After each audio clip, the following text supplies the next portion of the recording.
how to add slave account.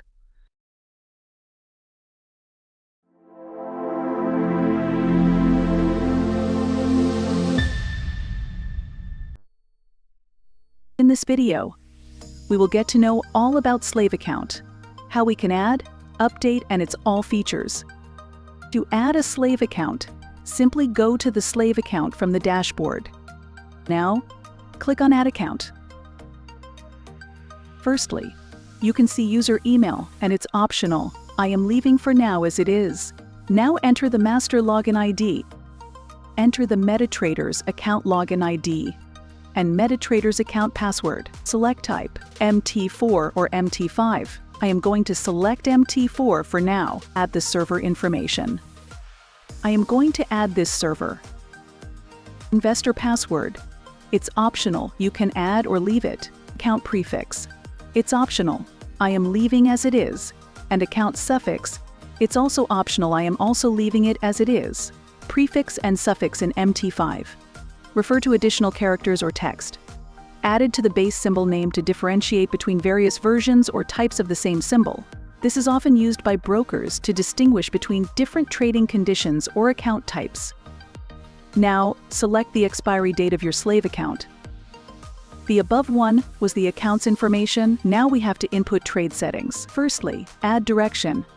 There are 3 options in directions: buy only, sell only, and both. I am going to select both for now. Lot size type. There are 3 types of lot size: multiplier, fixed, and balance-based multiplier. Multiplier, the lot size is determined by multiplying a base value. For example, if the master lot size is 1.5 and the multiplier is 2, then the client lot size will be 3. Fixed lot. The lot size is set to a fixed amount. Suppose we set lot size 0.5 on master side. On slave side, same lot size will be placed of 0.5. Balance-based multiplier. The lot size is calculated based on the account balance and a multiplier value. If multiplier is 1, let's say we have 1,000 balance in master side, and slave have 2,000 balance, and multiplier is set to 1. On the basis of balance, master opens a trade of lot size 1. Then on slave side the lot size will be of 2, based on balance 2,000.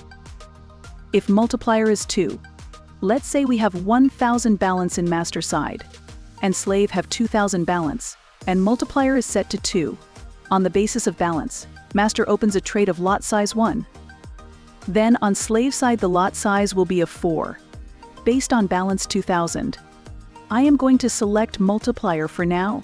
Now add the multiplier value. Exclude symbol. Specify any symbols, for example, currency pairs, that you want to exclude from trading. This field is optional. Points variation.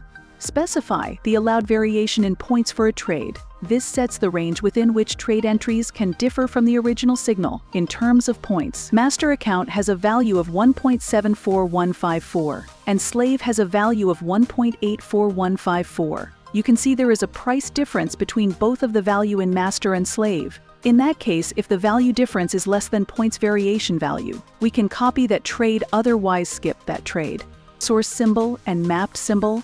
Let's say master have a symbol of XAUUSD, but in slave account, we have symbol gold. In that case, we used symbol mapping to solve this problem. Source symbol. Enter the symbol of the asset you want to use as the reference for the trade. Mapped symbol. Enter the symbol of the asset where the trades will be executed. Mapping it to the source symbol. Click on Save. That's it. Your slave account has been created successfully. You can see status as connected. It will not show status connected if you have entered wrong information or details. This video was all about slave account, how we can add, update, and its all features.